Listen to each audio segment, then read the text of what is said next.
And welcome back to the Tuned In podcast. Go.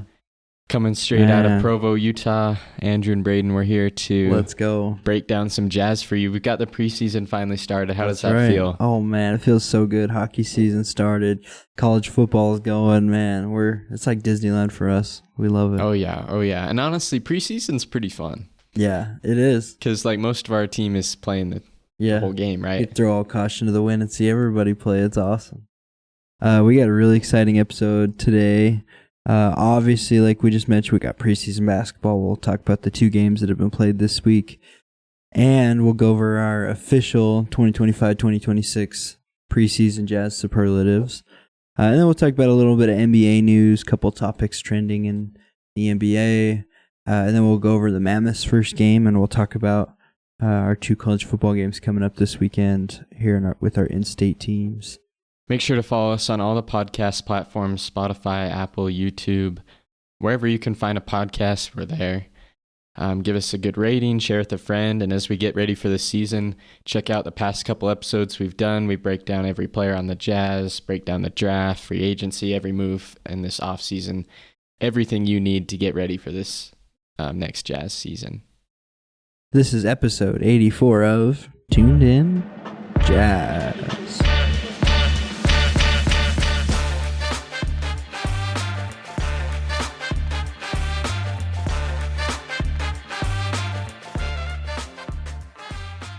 Well, we have some games to talk about. Let's go. 2 preseason games this week. Man. Another one on Monday. But how are you feeling about these 2 games that we've been playing? Oh, man.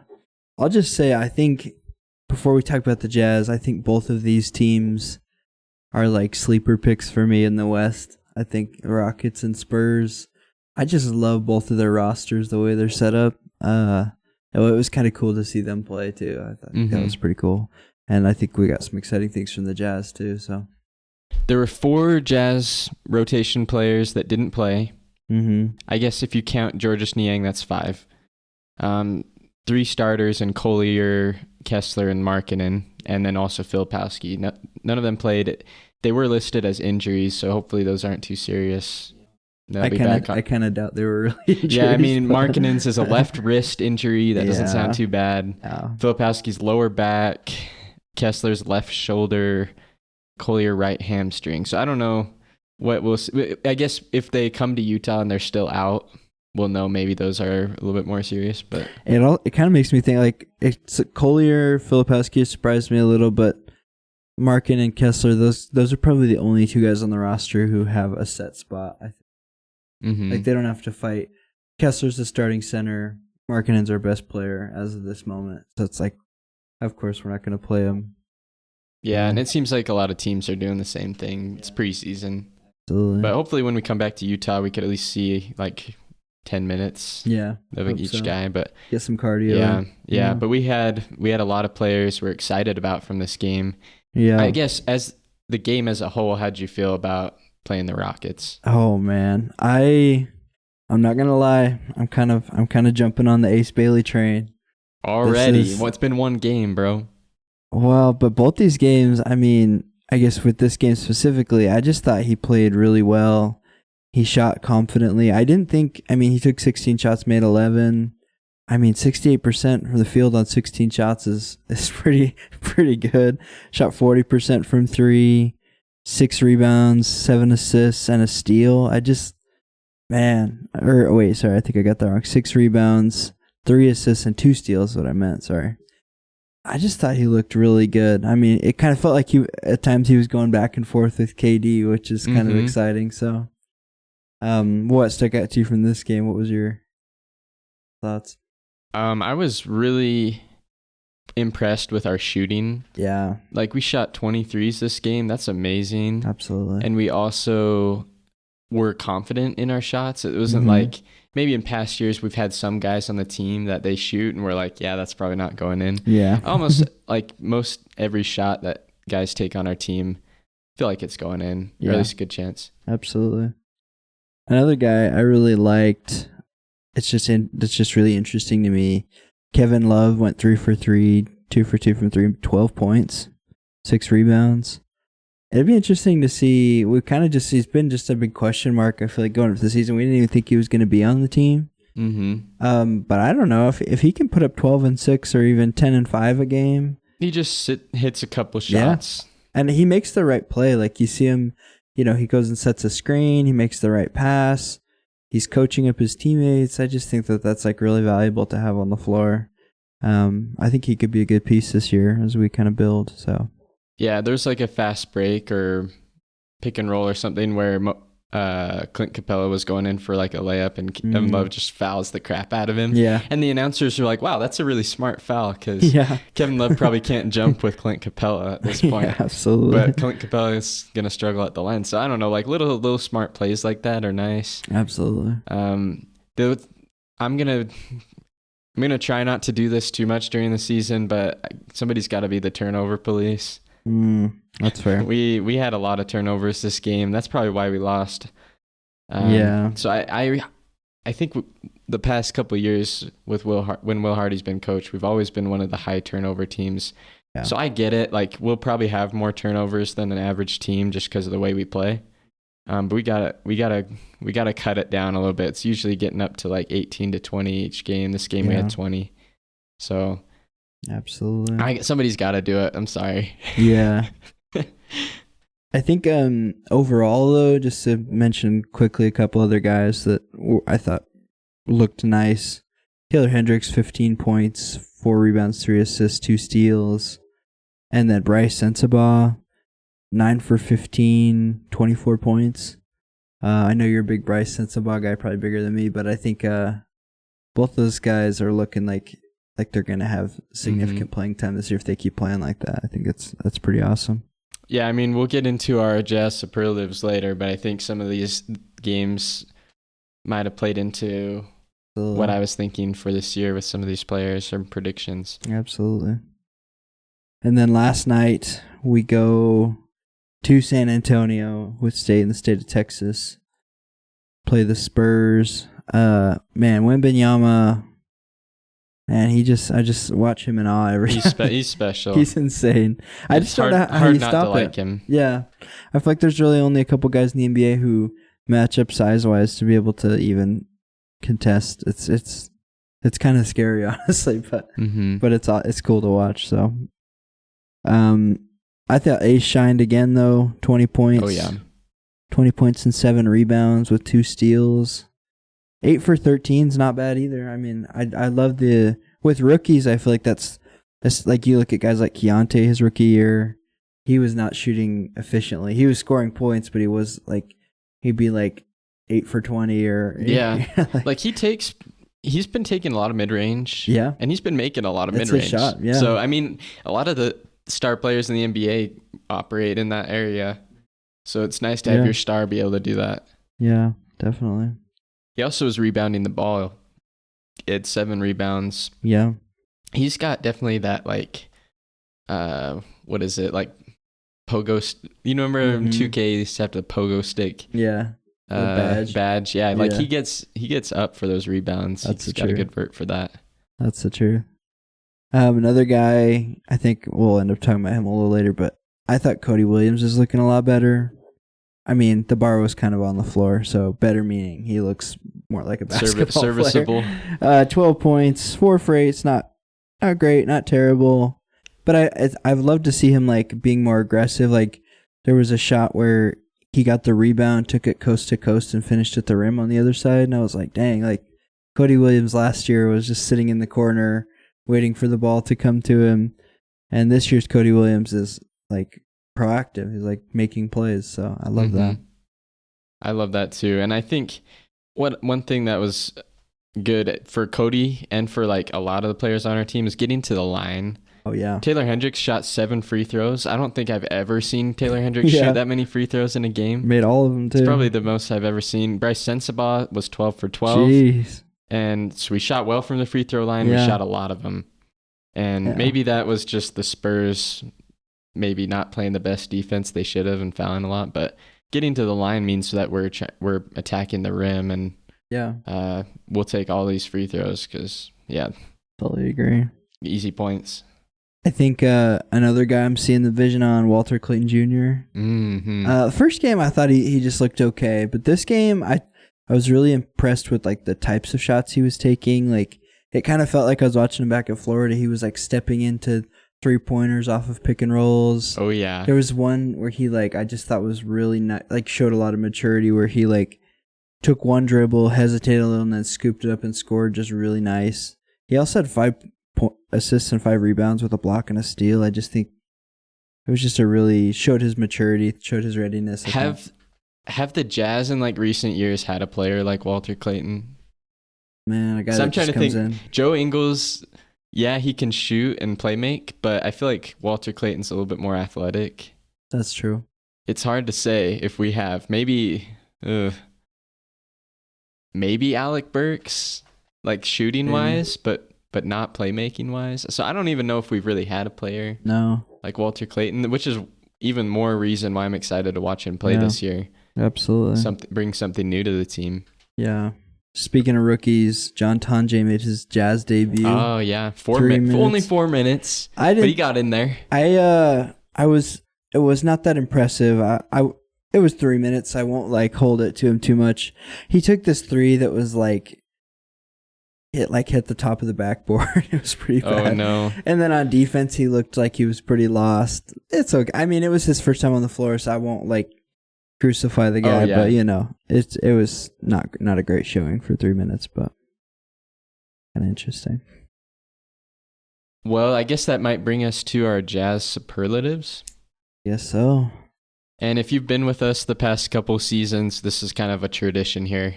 Tuned in podcast. Well, we have our NBA awards, MVP, six-man rookie of the year, but we like to do kind of our own Jazz awards, call it Jazz superlatives.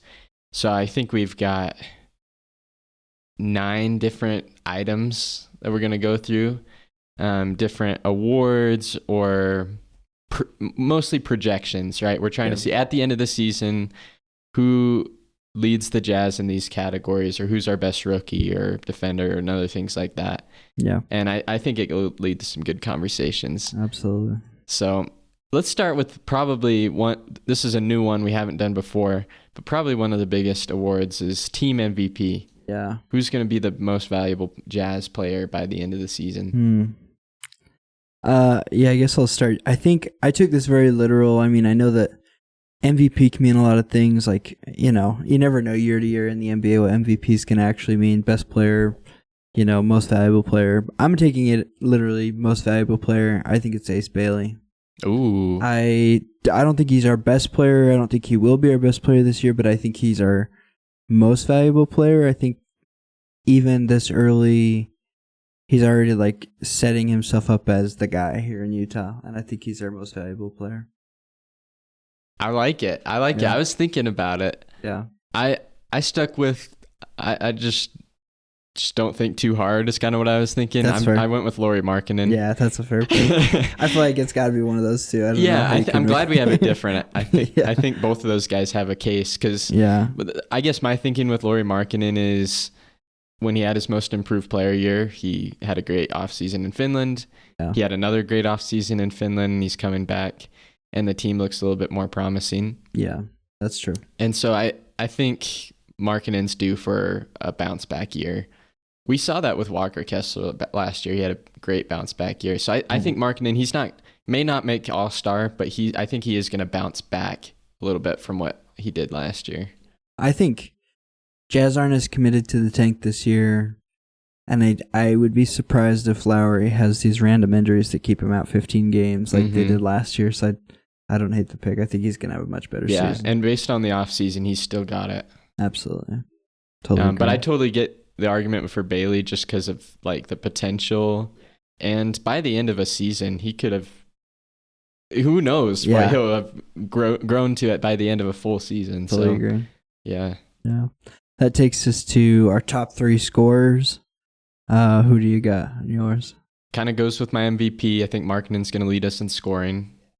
And then I have Ace Bailey second. Okay. Because I think the Jazz would be foolish if they didn't give him a lot of shots. Absolutely. So I think he should average a solid amount of points, maybe like 18 to 20 is what I'm hoping for. And then third scorer, I have Keontae George. Ooh, okay. I hesitated to put Keontae George because really for me, this is a make or break year for Keontae. Absolutely. He's got to show what he's really made of. And by the end of the season, the Jazz are going to have to make a decision on him. So I think he could be our third scorer. He may come off the bench, but he'll score. Like that. I actually had the same three. I think Lowry's a given. I think we already know what his scoring ability is. He can score at an elite level. I also think having other scorers on the floor we're starting to get more is going to help Lowry because, last couple seasons since his All-Star season, we've seen Lowry just gets a lot of attention on defense, and it makes it really hard. But if you got guys like Ace Bailey, even if Keontae can start scoring better, like these type of guys take a lot of pressure off stars. Well, and last year, Sexton was a 20-point scorer. Yeah. Somebody's got to take his points. Absolutely. Clarkson was at least probably 15, maybe. Yeah. Somebody's got to take his points off the bench. John Collins, yeah, he was almost 20 as well. So, I think so, yeah. Like those guys, that's a lot of points that we traded away. Yeah. So some of these guys have got to score. I think one thing with Keontae that I think's been interesting, just while we're talking about Keontae, I agree. I think it's a make or break year. I think his biggest thing is he has to score more efficiently. Like, I don't think he's a terrible defender. He's got the body to be a good defender. He's really athletic. Pretty good passer we've seen. Yeah, and it doesn't have to be him shooting it every time. Yeah. Just make the right play. If you're open, shoot it. If you can find somebody else, shoot it. Just let the game come to you. Don't force it. Totally agree. One thing I've loved in preseason, I guess I forgot to talk about, was that I noticed on the bench yesterday that every time they go to the bench, Keontae was coaching up Ace or Walter Clayton. And that's one thing I think that could help him make the biggest stride is become a leader. Like, I never really seen Lowry as a leader. He seems like kind of a quiet guy. He's kind of, his presence makes him a leader. Lead by example. Yeah, he's kind of that kind of guy. But I think that the Jazz need a vocal leader. And I think if Keontae George could start being that guy, maybe he could make another case for why he should stay on the team type of thing. So it's another reason I'm glad we drafted Walter Clayton. Absolutely. He's got the championship DNA. He talks. There. Yeah, totally agree. Well, it's interesting, Kay. We had the same top three scorers. Yeah. What about this one's probably the most obvious on the list? Top rebounder on the team. Yeah, I think I'd be surprised if it's not Walker Kessler. He should average 12 rebounds a game. One of the top 5 rebounding guys in the NBA last year. Probably top 3. I don't know. I don't remember the numbers were. I want to say he was up there though. What about after Kessler? Because we know it's obvious. Yeah, that's fair. I would say I'm thinking Filipowski. Because I'm hoping for a jump in minutes for Filipowski. He's been a pretty good rebounder. Mostly, I think whoever's second in rebounding is just who plays the most. Whatever big. That's true. So I'm hoping Filipowski's our big that plays the most after Kessler. I think it's tough because you never know what the minutes are going to look like for the bigs. I could agree with Flip, but I think like Kevin Love's an elite. We know he's an elite rebounder. Yusuf Nurkic. Mm-hmm. It just kind of depends on how many rotation minutes they get. Low-key Bailey or Markkanen because they play a lot of minutes. Ace has gotten 7 and 8 in his last 2 games. So yeah, it could be. I feel like it's, I don't know. You're pretty up in the air. Unknown. Yeah. That brings us to Tapa's sister, though. I think this one's kind of interesting. Guys, this could be. Who are you feeling? Again, I was thinking just don't think too hard. But I could see this being one that's pretty close to 3 players. But I went with Isaiah Collier. Okay, that's fair. I think he's going to be our starting point guard all year. Interesting. In my opinion. So if he's whoever ends up being the starting point guard all year, just like how the Jazz system runs, is probably going to lead us in assists. And I think Collier did a great job last year. I could see him doing it again. So just didn't think too hard. But what do you have? That's kind of what I'm. Well, okay, so I had Keontae, but I kind of agree with you that I think we have 3 point guards who are capable playmakers. There's not a question for any of those 3 guys that their passing ability is up to par. I think it's more shooting defense that we're looking at.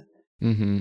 I don't know. I'm kind of leaning towards that Keontae is going to start a lot of the year. It's hard to tell. I mean, I guess Isaiah Collier did end the season as the starter over Keontae, so I don't know. I agree with you, though. I think whoever's the starter is going to have a lot of opportunity to find open teammates, and so that's why I said Keontae.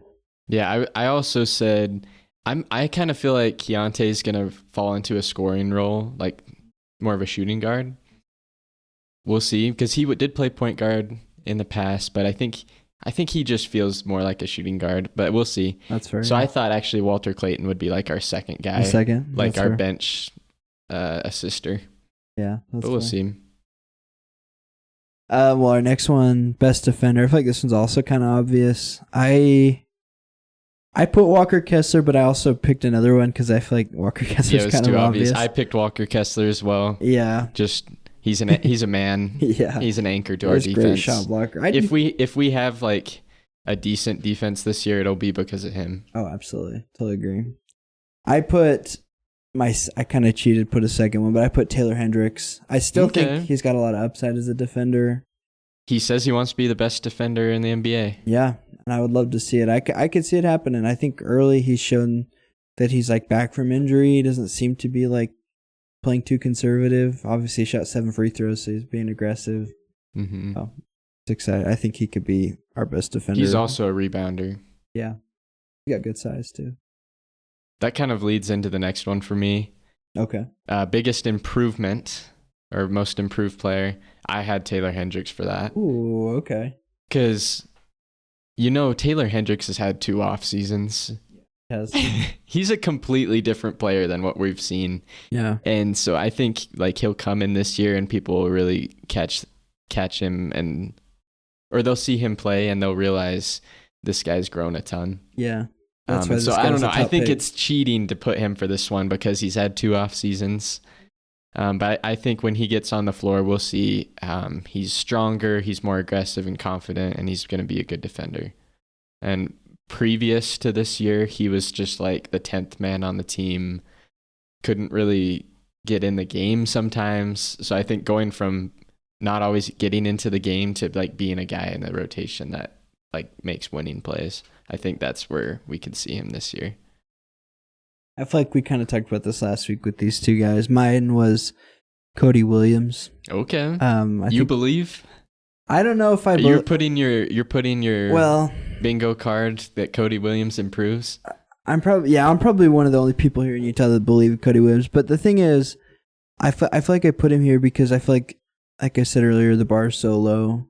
The biggest improvement doesn't necessarily mean to me like he's going to jump to be an all-star or even to play significant minutes, but if he can just look like he belongs, right? Like he's in the rotation and he's making plays. Same with Taylor kinda. I think you can make an argument that last year Cody Williams was the worst player in the NBA. I've seen some player rating things that have put him there. But I don't think that that's who Cody Williams is. I think he's much better than that. And I think if he can jump up and be somewhat of a rotation guy, I think that's enough to keep him around, to keep working on him. So, do you think he'll play more minutes than Hendricks? Because those guys play a similar role. Cody's it seems like he's gotten better defensively, so they kind of overlap a little bit. That's what I'm worried about. I think it's probably going to depend on who becomes the better scorer, probably. Yeah, who can shoot more consistently. Yeah, which is still, I don't know who I would pick as a scorer, to be honest. They're kind of maybe Hendricks at this point, but yeah, kind of interesting. That takes us to best shooter. This one we haven't done before. I kind of like. Yeah. And I guess in my eyes, best shooter to me means like percentage, but also it could mean like they make difficult shots as well. I don't know. So who'd you have for that? This one's kind of interesting. I don't know. My gut's telling me that it's going to be Walter Clayton. I know that might be a little bit of a hot take. I kind of just like watching him early. I really like the type of shots he takes. I think the shots are going to be available to him this year. Like shots off of pick and rolls, shots at the rim. In general, I just think that he has a really nice jump shot, so I could see him becoming our best shooter this year.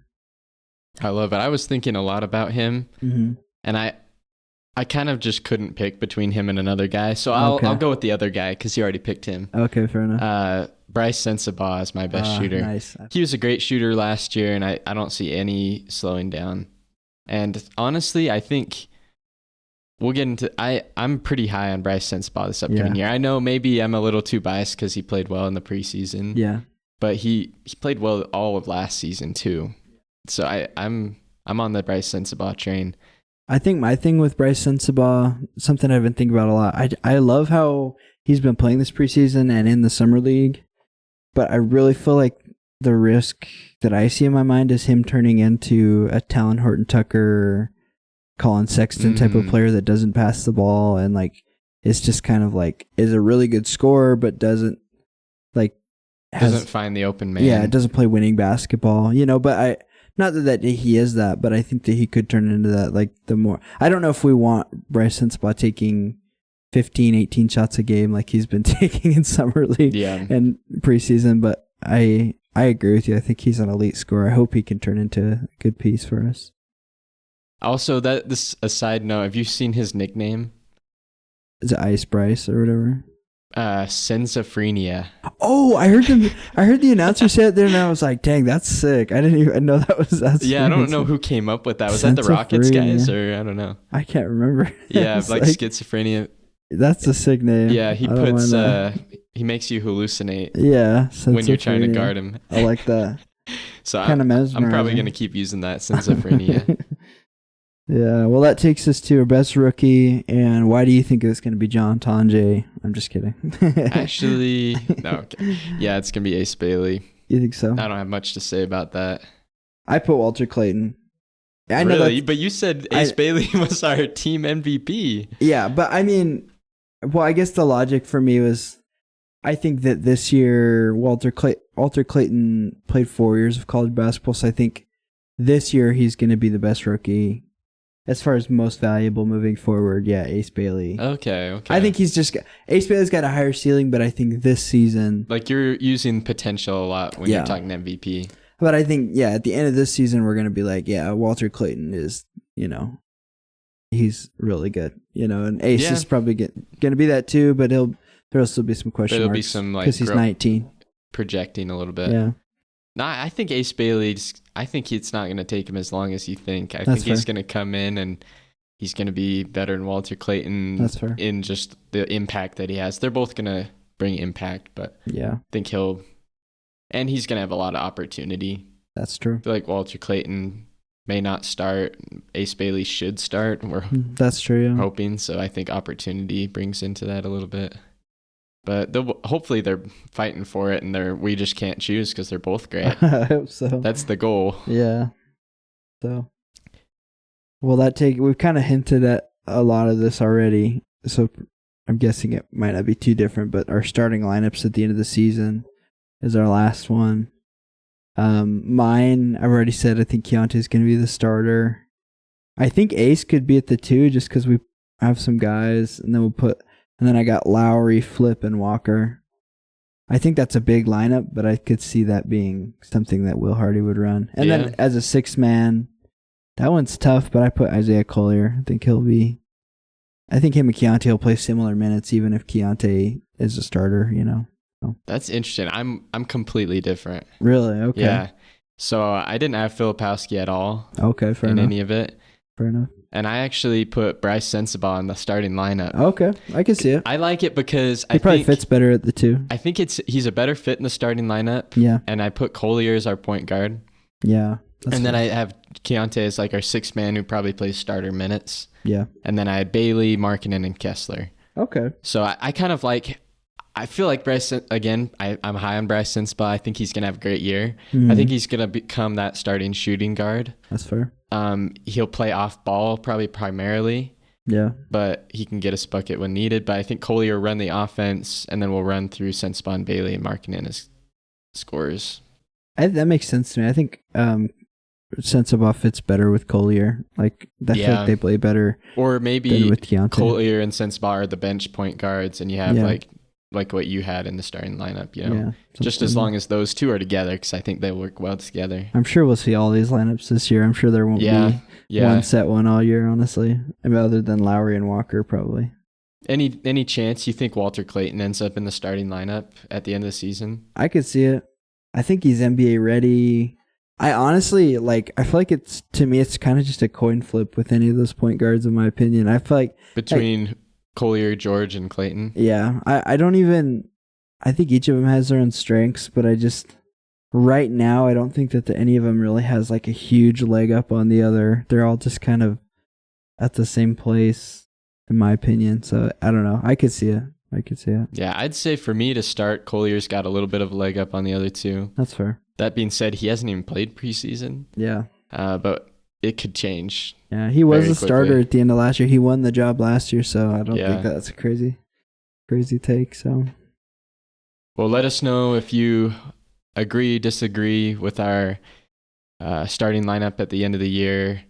Our other superlatives with scoring, rebounding, assisting, defending, all that. Yeah. And hopefully gets to the end of the year and all the guys are in the conversation, but we'll see. Yeah. Well, going to our NBA news, the Western Conference continues to get crazier because now we have thin Zion and thin Luka Doncic. It'll be interesting. That's been those are the two guys in the NBA that have received, I think, the most criticism for being out of shape. So now Zion looks really good. I was shocked. Looks crazy. He doesn't even look like the same person to me, honestly. Yeah. Yeah, what has he been eating? Like spinach or? Yeah. I've always wondered with Zion, though. I kind of feel like that's part of his game, though, is that he's just like a freakishly athletic big guy that is hard to. You're like, how do I guard this 285-pound guy? He's going to move you out the way. Yeah, who can jump over me. This is insane.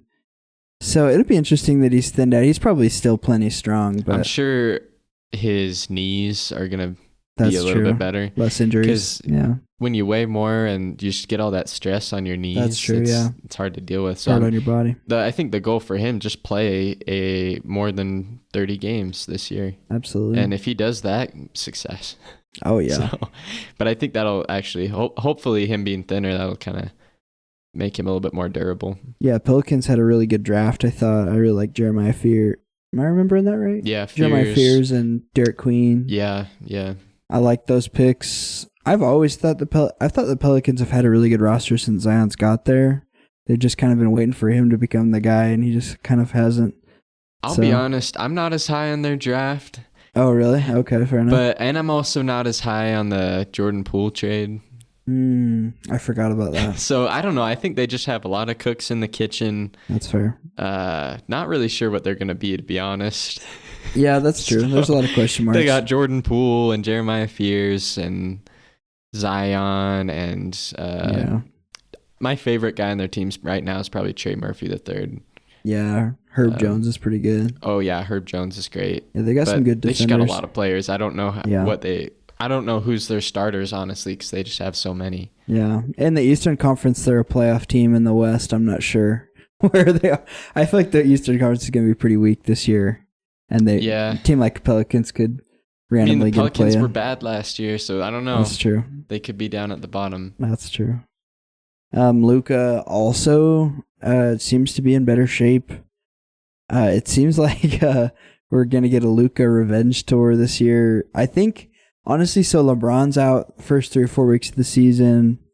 My guess is that that's going to happen a lot this year. I just don't think LeBron's going to play more than 50-something games would be my guess. So I think Luka's going to have his chance to just kind of be the guy in LA this year. It'd be kind of exciting. And I mean, Austin Reeves is he's a guy. Yeah. But I don't know if we'll see a jump from Austin Reeves because last year he was already really good. I think he's already borderline all-star. If he just maintains what he did last year, I think they'll be a playoff team even if LeBron's out for. I think so far DeAndre Ayton's looked really nice. I mean, he hasn't scored a ton, but I saw an interview where he was talking about how he's not focusing on scoring. He just wants to be what his teammates need him to be, and I was like, that's not something we've heard from DeAndre Ayton before. He hasn't. Well, maybe he's changed his heart, but is he going to actually do it? That's true. That's my question.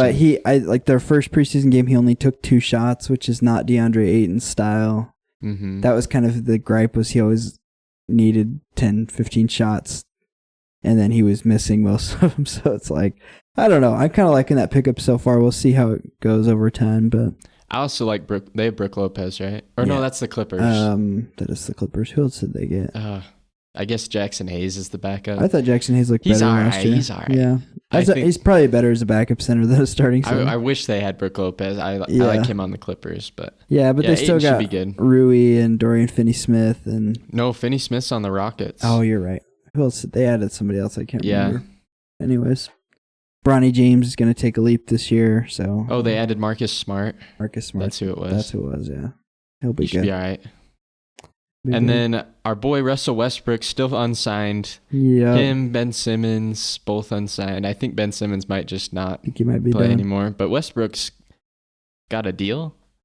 Yeah, I saw a report yesterday. Somebody was saying that apparently there might be a deal on the table with the Kings, possibly for Westbrook, but that there's a team in China. I can't remember what their names are. It's not the Shanghai Sharks, but they offered him 4 times what the NBA is offering him this year, which I don't know. The NBA is probably not offering him that much this year, so Yeah.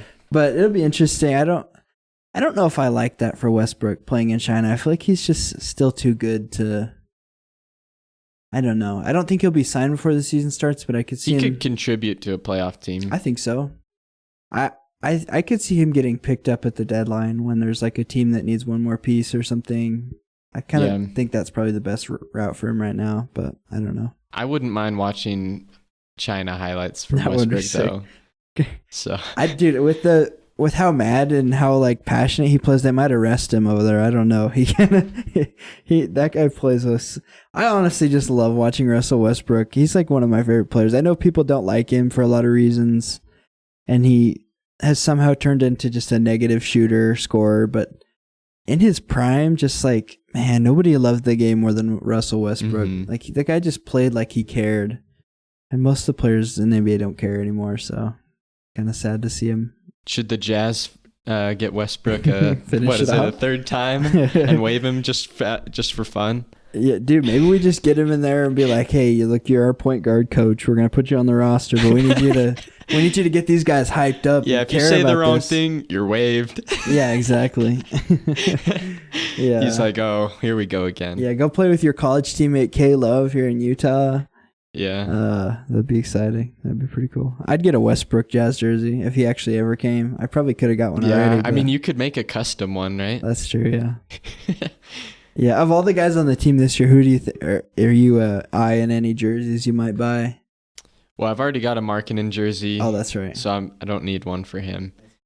Can't with that. It'd honestly be between Ace Bailey or Walker Kessler. That's fair. I don't want to buy a jersey for a guy that only plays like 2 or 3 years. That's fair. So I don't know. I feel like those guys are the most secure for the future.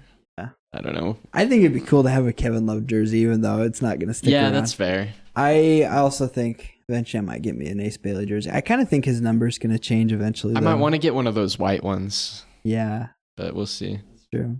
I try to wait a couple years before I get a jersey to where like, all right, the guy's been good enough that I'll validate this jersey. Yeah, Because like you could buy a jersey and the guy gets traded a year later. absolutely. That was me when I bought my Gordon Hayward jersey in 2016. Oh no! Dang it. But that's a hard Yeah. one. You didn't burn it, did you? Okay. No, just threw it away. Just kidding. I didn't throw it away. It's probably still in my closet. Yeah, busted out Yeah. after get a signature from Gordon. Yeah. Your boy Giannis, though. Oh yeah, I mean, this is probably the biggest NBA news right yeah, now, in right? today's NBA, like trade rumors like this, anybody and their dog can say this player's unhappy and wants to be traded. But it feels like the rumors are swirling the drain a little more now. I don't know. Maybe do you kind of feel that way too, or do you still think he's pretty committed to? I think Giannis is having a crisis right now. That's fair. Because I think he loves Milwaukee because they're basically his family. They took a chance on him too. They've even signed his like brothers throughout the years, and I think they signed Thanasis again. And they were the first team that believed in him. Like Really? they drafted him when he was 18, straight out of Greece, Yeah. and made him into an MVP and champion. And so I think he has a family there in Milwaukee, but the other thing is he wants to win another championship. Yeah. And the Bucks roster is not good enough to win one. Doesn't seem like it's going to get there anytime soon. Yeah, either. so it's going to be a couple years. So I think Giannis has got to decide, maybe give it a month or two into the season, but he's got to decide, am I willing to sit through this for a couple years and maybe be good enough, or am I going to want to get traded? And apparently Shams said his trade destination was the Knicks. I don't know why that would be, but maybe he just likes big market. I don't know. I feel like it's just tough because, I agree with you. I think that Milwaukee doesn't look like it. Like, Giannis kind of did this, what was it, 2 off seasons ago, where he kind of said something in a press conference where he wanted to win and that he wanted to be somewhere where he could win. And I kind of feel like at the time he was just kind of sending a message to the Bucks, like, hey, you need to get me a better roster. But then since then, the Bucks have just continued to shoot themselves in the foot, getting Dame. I know initially that looked good, but it didn't work out. And then they did it again, getting Miles Turner, trading all those picks. I just think that I think one thing Giannis isn't thinking about, though, or maybe he is, I kind of hate in today's NBA where players sign these super maxes and then expect to be traded, because it's like you could have gone somewhere in the offseason. And now, in order for the Knicks to get him, they're going to have to trade their entire bench, and then he's not really in a better situation. Yeah. Other than having Brunson with them. They're going to have to trade one of their starters, probably, in my head. At least Mikal or OG. OG's making a ton of money. You could probably just trade him. Maybe Cat. I don't know. The thing is, I think Cat and Giannis would fit pretty well together, I think you'd want to keep him. You obviously are keeping Jalen Brunson. He's probably the untouchable one there. But, Giannis is pretty untouchable. The Bucks, I don't know. That's true. They've got leverage. That's true. So I don't know. Other teams I think he would fit on. I think the Spurs would be exciting. I've heard people mention that before. Him and Wemby. That would be unfair. That would be insane. I don't want that to happen. I don't either. Because the NBA would be in trouble. I don't know if the Spurs they do have a lot of young assets that might be, maybe the Bucks are wanting to rebuild. Get Dylan Harper, De'Aaron Fox or somebody. I don't know. It's just, it would be tough to make a trade that would equal Giannis, I feel like. Yeah, nobody's going to be able to do it. No. It's only if Giannis demands a trade and they just have to trade him no matter what. We'll send Lowry Markin. What do you think about maybe Giannis on the Miami Heat? Yeah, maybe. But I don't know if their roster is that much better than the Bucks. I don't know who they would. I don't know. I wouldn't want Tyler Hero. Bam's probably the only one that I would probably want. Jaime Jaquez too. He's nice. I don't even know who else. Yeah, I don't even know who they'd trade for him. Honestly, they'd probably have to give up Eric Spoelstra, to be honest. What about the Magic, Giannis and Paolo together? I can see that. That'd be cool. Give Franz Wagner. You'd probably have to give Franz Wagner up. Yeah, you could maybe probably do that. Jalen Suggs. Ooh, I think the Magic want to keep him. Maybe.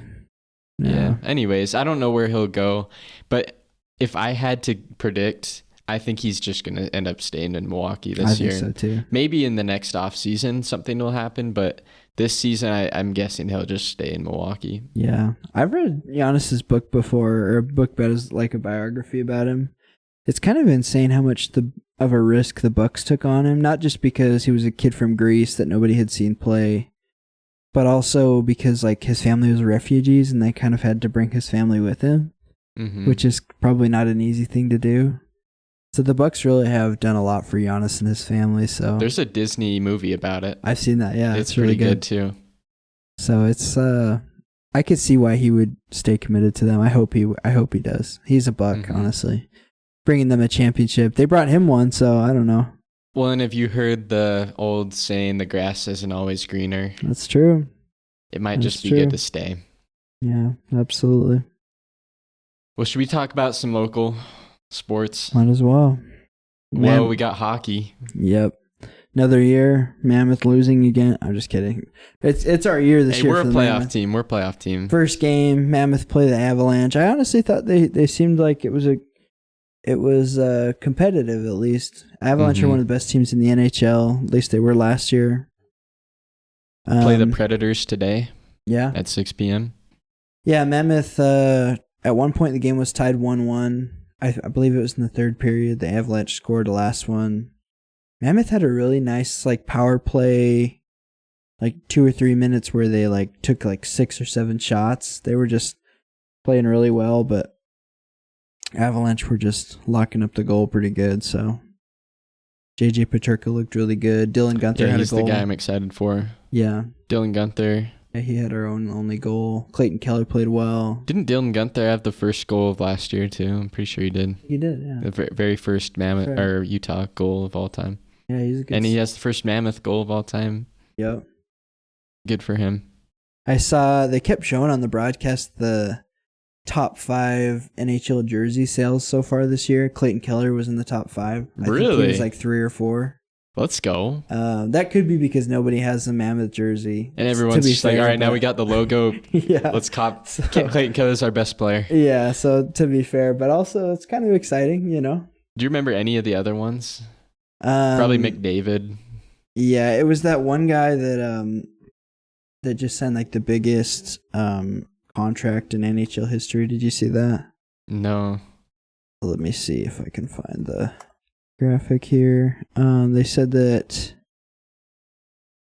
different. Okay, I guess I can't find it, but yeah. Kind of interesting though. I don't know. It feels crazy to me that Keller's in there. Yeah, it really is. We'll take it. Yeah, we will take that. But yeah, it's exciting to have a name. I think the jerseys look really nice. So I guess before next Saturday we play the Predators, Blackhawks, both on the road. Then we play the Calgary Flames and the San Jose Sharks. I think Calgary's our home opener too. Yeah, it is. Yeah, hopefully we go 3-1 in that stretch. That's kind of what I'd hope for. Yeah, I'm lucky because I'm not in school this year, so I'm really trying to lock in on hockey this year. Last year I did a bad job. I tried. I was following it. I'd keep track of It's hard, things. especially when school and other commitments come. Yeah, you just got a lot. You also got to lock into the Jazz first and foremost, and BYU and yeah, So speaking of BYU and Utah both play really big games this weekend. I think games that could have. Who does Utah play? Big 12 champion, Arizona State. Oh, okay. So Utah plays Arizona State in Salt Lake tonight. Apparently it's supposed to rain during the game quite a bit. Big thunderstorm. Sam Levitt's out for Arizona State, which is big news. Okay. Jeff Sims is going to play. He's played a lot college football. I think it's like his 6th or 7th year. Yeah. But Utah, I think they got to win that game. I think if Utah wins that game and they're 5-1 or whatever, and BYU wins their game and 6-0, I could see it making a pretty good case for College Game Day to come to Provo next week. That's my hot take there.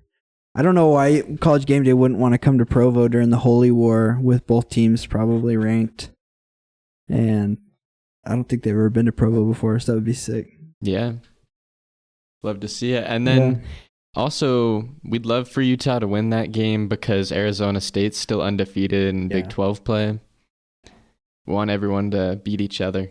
That's true. So, yeah, we might have to root for Utah, but that's all right. Yeah, that's a tough one because as long as we beat Utah, I guess that's fine. Yeah. Yeah, it gives Utah. The rest of their schedule after BYU is really not bad at all. It's pretty easy. I think that's Colorado, Houston. Houston's been okay, and then I think they play. I don't know. They play a bunch of the bottom team. West Virginia. I think they still. Yeah, they already played them. That's pretty sure. Who it was, but okay. Yeah, BYU is probably going through their toughest stretch. We got Arizona tonight, which is going to be tough. And we go to Utah, Texas Tech. I think Arizona's got a lot of injuries. Yeah. But yeah, Texas Tech and Utah. Iowa State's going to be hard. Those 3 games, we could probably lose all 3. Yeah. We'll see. I think if BYU can split those next 4 games, I think we could still put ourselves in a good spot for the Big 12 championship, but it's not an easy thing to do. So I think we could get there with 1 loss. Yeah, I think so. It's gonna be. It depends on who we lose to, right? I think if we lose to Utah, that's gonna be tough to work because Texas Tech, I think, is gonna be undefeated. If we lose to them, it's that makes sense. I think Texas Tech will be undefeated. Utah, if they only have 1 loss and it's to us, they'll have the tiebreaker. I think it's good. I think the Utah game's gonna be the biggest one. I think. Oh yeah. Always. Well, and it's always the biggest one either. Always. Yeah. Oh, kind of fun. Yeah, and then I guess Jack Kelly's doubtful Yeah. to play, so he probably might not be there tonight. Yeah, and that's then pretty sad. Glasker's probable, Yeah. so he should be out there. I don't mind keeping both those guys out if they're ready for next week, to be honest. Yeah, that's a good point. I think Kelly will probably heal up. I don't know how long he's got like a shoulder injury. Yeah, I totally agree. I noticed Siona Moa is out. It's listed as out completely. Which is, I mean, he's not really our starter, but LJ can't carry the ball every time, so. Yeah, and we had a fumble from one of our backups last game, so that's right. Gotta hope we hold on to the ball. Yeah, I think it was Javessa Demonia. Yeah. Pretty exciting. Thank you for listening to this episode of the Utah Jazz Tuned In podcast. We're grateful for you listening to this point. Let us know about our predictions and how excited you are for the Jazz season. We're going to start coming to you every week now that the season's kind of started. We'll give you breakdowns every game, keep you tuned in with everything Jazz. Make sure to follow us on all the Spotify platforms, podcast platforms, Spotify, Apple, YouTube, wherever you find podcasts, and take care. Peace.